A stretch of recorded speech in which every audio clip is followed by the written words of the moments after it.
Bom, vamos começar a falar agora sobre a fase instrutória do processo, né? E aí, a fase instrutória, basicamente, você vai ter a audiência de instrução e julgamento. Como foi que eu preparei essa aula?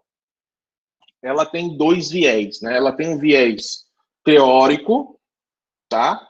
Mas, especificamente, nós temos também um viés prático, tá? Nós temos um viés prático, como, né, diante dessa situação de pandemia, eu alterei o material, tá? Vou disponibilizar o material no Google Sala de Aula. Eu fiz uma alteração do material para tentar trazer para vocês também aspectos práticos dessa audiência. Então, explicar como é que funciona o procedimento e tudo mais. Então, na aula de hoje, né, nessa primeira parte da fase instrutória, nós vamos falar sobre esse teor prático de início da audiência, de organização do trabalho, organizar os trabalhos para que você possa, então, iniciar a fase instrutória. E aí, na aula que vem, né, no nosso próximo encontro, falaremos sobre, especificamente, os casos teóricos, as regras teóricas, né, sobre a audiência. Vamos falar sobre a produção de prova, vamos falar sobre alegações finais, né, vamos falar sobre prazo de sentença e tudo mais.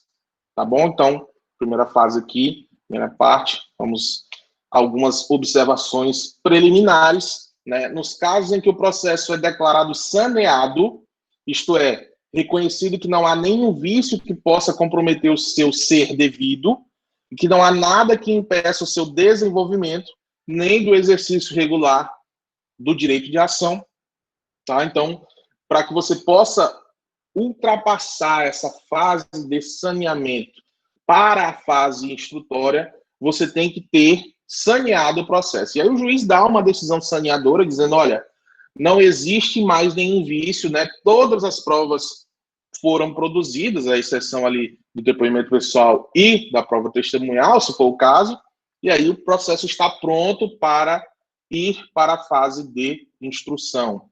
De maneira mais ampla, nada que impeça ao magistrado de apreciar o direito controvertido pelas partes, reconhecendo quem é merecedor da tutela jurisdicional. E aí você tem início a fase instrutória.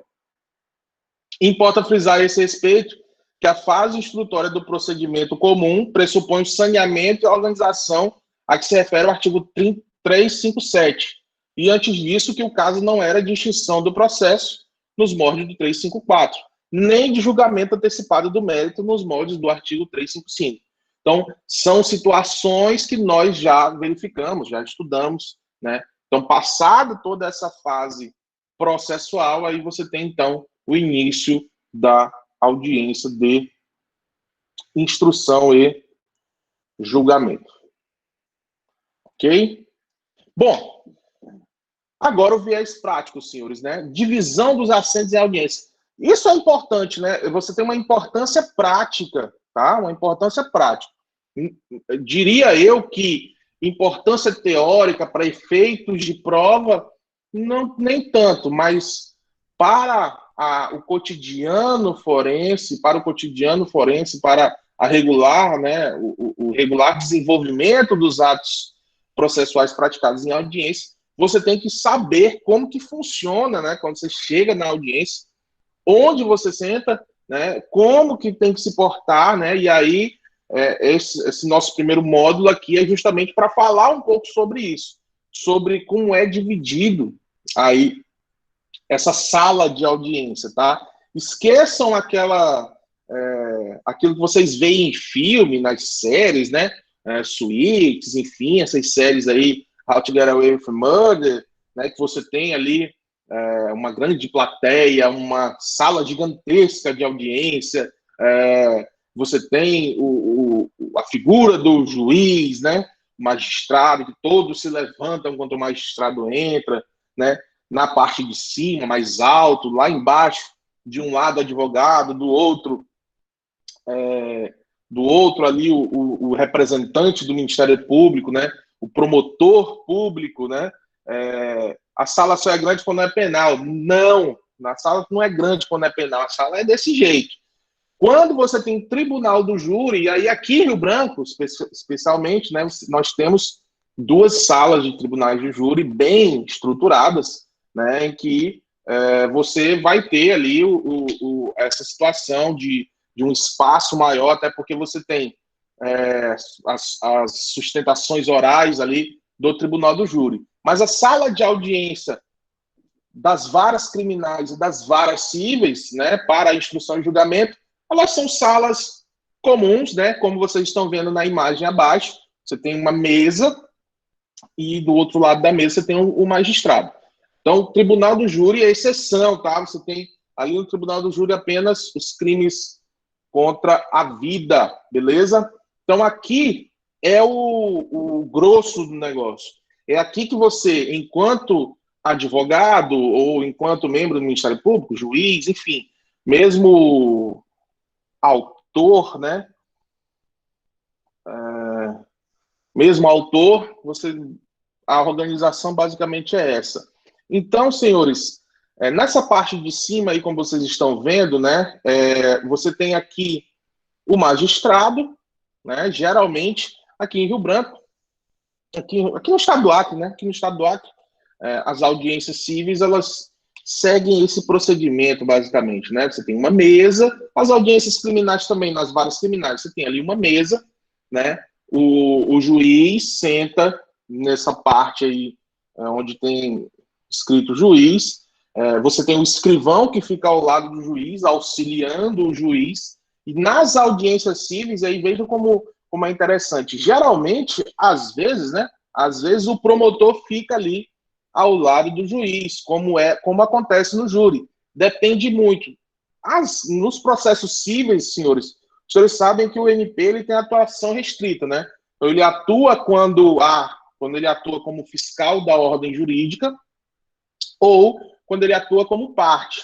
Então, depende muito, né, da estrutura, de como é organizada a vara. Pode ser, por exemplo, que o promotor, vejam, que eu coloquei aqui MP se houver, e às vezes ele senta aqui ao lado do juiz, mas ele pode muito bem sentar aqui na mesa também, tá? Então não existe uma regra específica para dizer onde o promotor vai sentar, salvo no tribunal do júri. No tribunal do júri ele senta ao lado do magistrado, mas aqui nós estamos falando de audiências comuns. São audiências que os senhores vão se deparar aí no cotidiano forense, tá?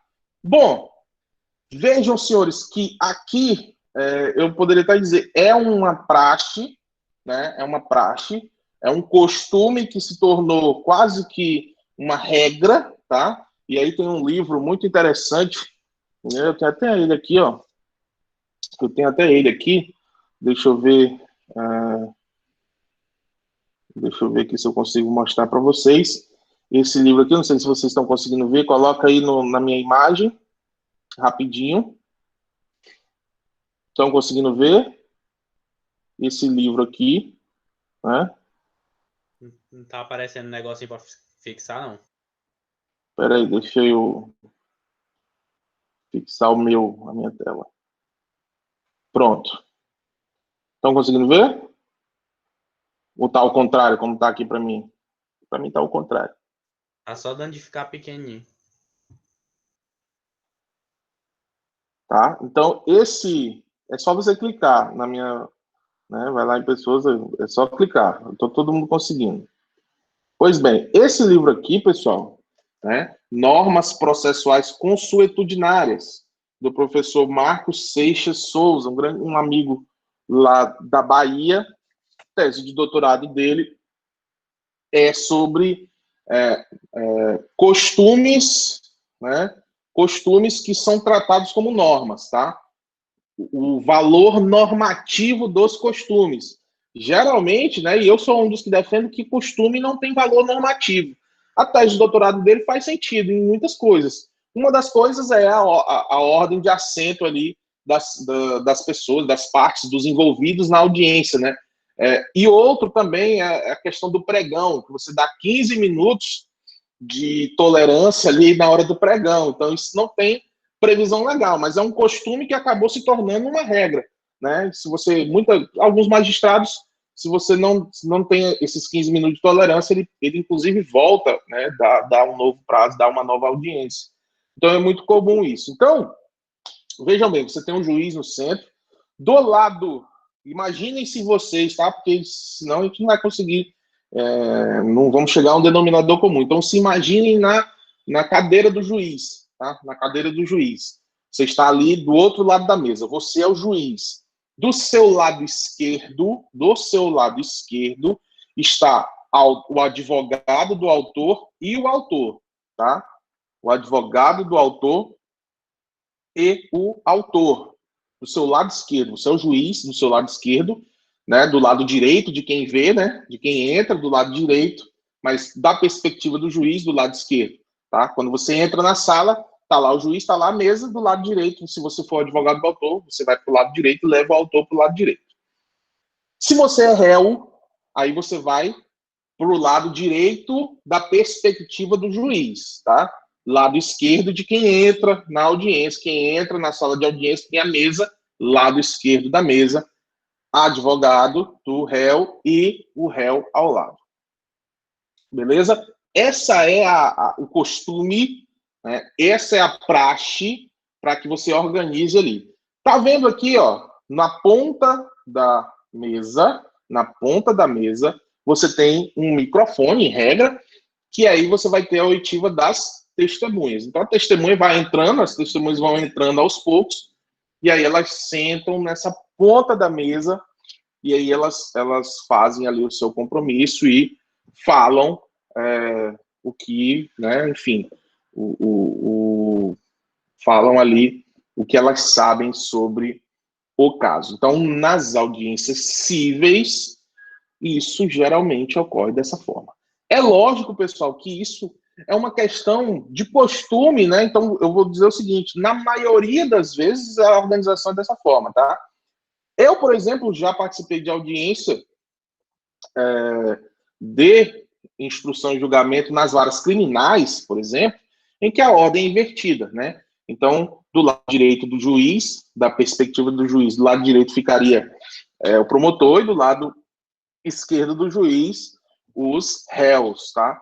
Então, promotor, autor da ação penal. Mas, por exemplo, no professor Clóvis é dessa forma, mas você tem outras situações também. Então, depende muito da organização. Mas é bom a gente saber, né, essas situações, até para poder você, olha, ali senta autor e advogado do autor, aqui senta o réu e advogado do réu, em regra, né?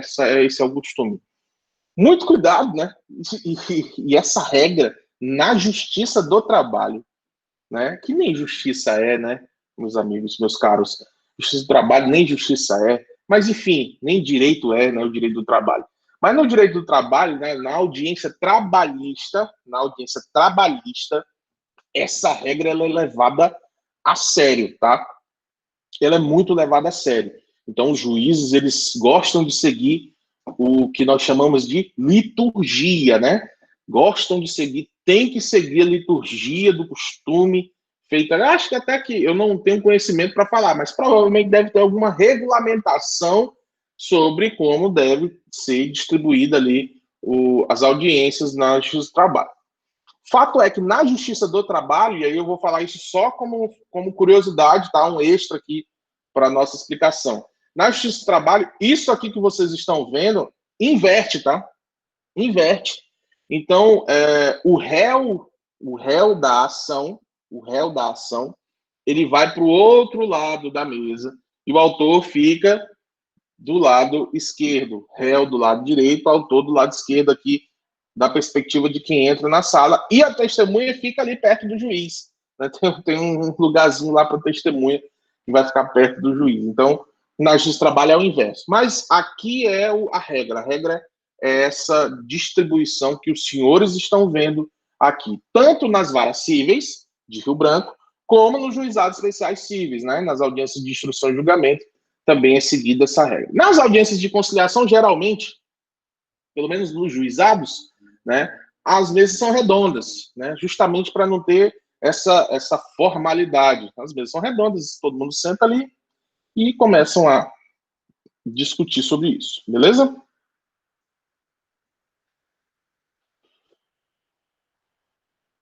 Aqui um outro exemplo, né, pessoal? Um outro exemplo de outra forma de organização da audiência, tá?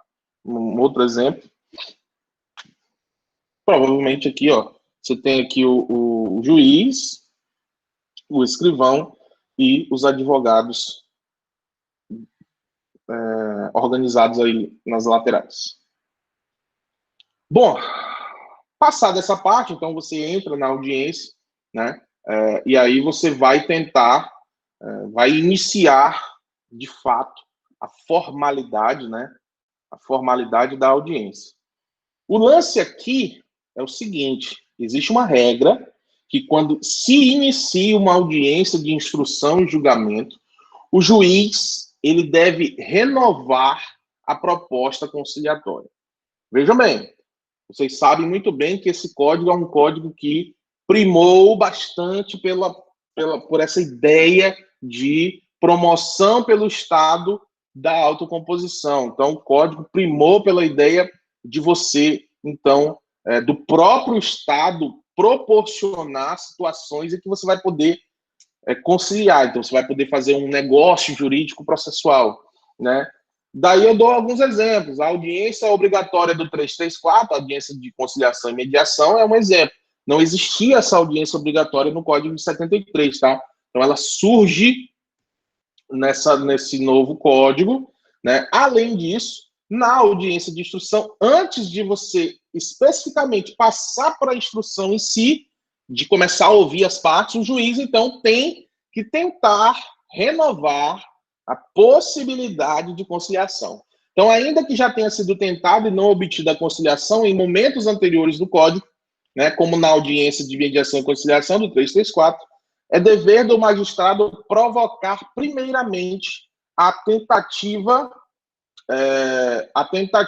de conciliação da audiência de instrução, pois é possível que depois de tanto tempo e com os ânimos já arrefecidos, ou com as teses jurídicas expostas por ambas as partes, sintam-se estas, as partes, né, encorajadas a, nesse momento, realizar a conciliação. E aí, vejam bem, senhores, às vezes, né, quando você tem ali numa audiência de conciliação, às vezes você não chega a um acordo porque ainda não foi produzida a prova. Porque ainda não foi produzida a prova. Se vocês lembrarem lá da minha live com o professor Alexandre Câmara, né, quando falamos sobre produção antecipada de provas, um dos objetivos da produção antecipada de provas é justamente você facilitar um acordo. Por quê? Veja bem, você é réu numa ação futura. Aí você já tem aquela prova produzida. Você já olha assim, porra, mas já tem uma prova contra mim já, né? Provavelmente eu vou perder. Então é melhor ir conciliação, conciliar é... O que é conciliar, senhores?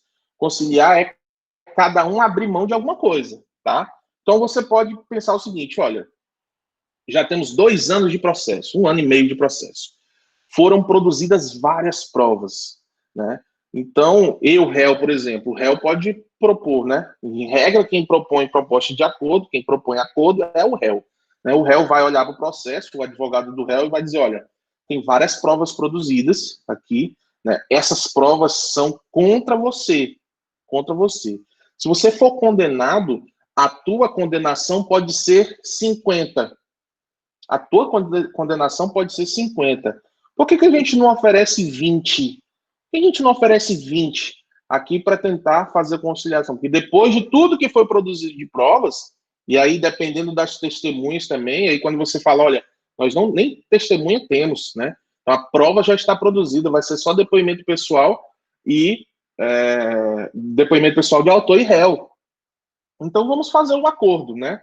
Então é por isso que você tem essa regra de que o juiz deve propor, né, abrir a audiência de instrução, propondo, né, propondo não, na verdade, renovando a possibilidade de conciliação, tá? Renovando essa possibilidade de conciliação. É por isso que tem essa regra. E aí você inicia, então, a ordem dos trabalhos. Não teve acordo na fase inicial, você tem o início da ordem dos trabalhos de produção das provas em audiência. Então, o 361 estabelece a ordem dos trabalhos na audiência de instrução. Essa previsão se dá com o intuito de evitar tumultuamento dos atos em audiência de instrução. Então, o 361 vem e diz, olha, vai ser assim, assim, assim.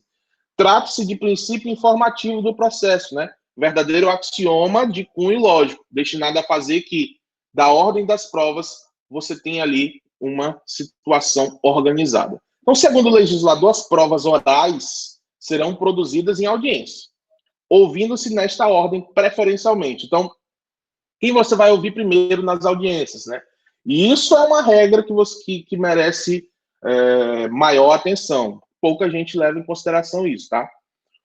Então, o juiz ele vai poder ouvir, se for o caso de ouvir o perito e os assistentes técnicos do perito, né, que responderão aos quesitos de esclarecimentos requeridos no prazo e na forma do artigo 477, caso não respondidos anteriormente por escrito. Então, o que acontece, pessoal? Vamos lá, vamos voltar um pouco aqui na parte da prova pericial. Como é que funciona a prova pericial? Na prova pericial, você precisa fazer os quesitos. Ou seja, o que são quesitos da prova pericial? Você precisa dizer o que você quer com aquela prova pericial, tá? Então, por exemplo, vamos trabalhar com exemplo simples aqui, tá? Assinatura, né? Exame grafotécnico. Quais seriam os quesitos de um exame grafotécnico? Se o juiz te intima, você é advogado, vai ter um exame grafotécnico. O que você gostaria de perguntar para o perito? Qual seria a pergunta para o perito no exame grafotécnico? Eu, né, particularmente, me vem à cabeça uma pergunta só. A letra é da pessoa? Essa é a pergunta. A letra é da pessoa? E aí o perito vai fazer perícia e vai dizer, a letra não é da pessoa. Ponto. Se ele não responder isso de forma escrita, no laudo, ele pode ser chamado para ser ouvido pelo juiz, tá? Aí você pode dizer, mas, professor, peraí, se ele responder por escrito, ele não vai ser chamado pelo juiz? Pergunta de concurso, tá? Pergunta de concurso. Deixa eu ver aqui, ó. Tá nesse livro aqui, ó. Achei essa pergunta nesse livro. Vejam se vocês conseguem ver aqui. Esse livro. Revisaço, né? Revisaço. Revisaço o processo civil. Revisaço o processo civil. É um livro só de perguntas, né? Perguntas aí do novo CPC. Será que o juiz vai poder chamar o perito, mesmo com todos os quesitos respondidos expressamente no seu laudo? Resposta, sim. Sim.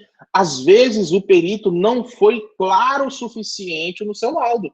E o juiz pode chamá-lo para que ele esclareça em audiência melhor aquilo que ele escreveu no laudo. Muito possível, tá? Então, se for caso de perito a ser ouvido, ele é o primeiro a ser ouvido, tá? Ele é o primeiro a ser ouvido. Então, fiquem ligados nessa situação. Depois, você tem o autor. Então, o autor vai ser ouvido. Depois do autor, quem vai ser ouvido é o réu. Então, você tem ali a materialização, né, do depoimento pessoal, que é uma das provas em espécie. Então, ouve o autor primeiro, depois você ouve o réu, tá? O inciso 3 fala as testemunhas arroladas pelo autor e pelo réu. Então, primeiro as testemunhas do autor, depois as testemunhas do réu, que serão inquiridas. Enquanto depuserem o perito, os assistentes técnicos, as partes e as testemunhas, não poderão os advogados e o Ministério Público intervir ou apartear sem a licença do juiz. E aí, pessoal, veja bem, vocês estudaram ano passado, logicamente, né? Ética, né? E estudaram as regras ali, nosso código de ética da OAB, o estatuto da OAB tem várias regras. Então, o advogado, por exemplo, quando ele vai querer chamar a atenção para uma questão de fato, né, uma questão de fato ou de direito, ele pode, mas geralmente é uma questão de fato relevante, né, ele pode pedir a palavra pela ordem, né? Então, pela ordem, excelência, né, existe uma questão relevante de fato aqui que não está bem esclarecida, até porque os advogados, os membros do Ministério Público, eles terão a oportunidade de inquirir essas testemunhas, tá? Se for o caso de participação do Ministério Público também, né? Eles vão ter a sua hora, mas às vezes, naquele momento, é necessário que você faça uma intervenção, e aí essa intervenção, ela é solicitada ao magistrado. Então, pela ordem de excelência, né, existe uma questão aqui que, né, a testemunha pode estar mentindo, por exemplo, né, e ela não está faltando com a verdade, ela acabou de falar algo e ela depois está falando outra coisa. Então, seria essa situação. Ok? Aí nós teríamos, então, passaríamos, então, para regras específicas da audiência. A primeira regra seria alteração da data de audiência. Essa regra e o restante das regras faltantes aí para a audiência de instrução, nós vamos ver na aula que vem. Beleza? Muito obrigado a todos que participaram aí, né? E nos vemos aí na próxima aula.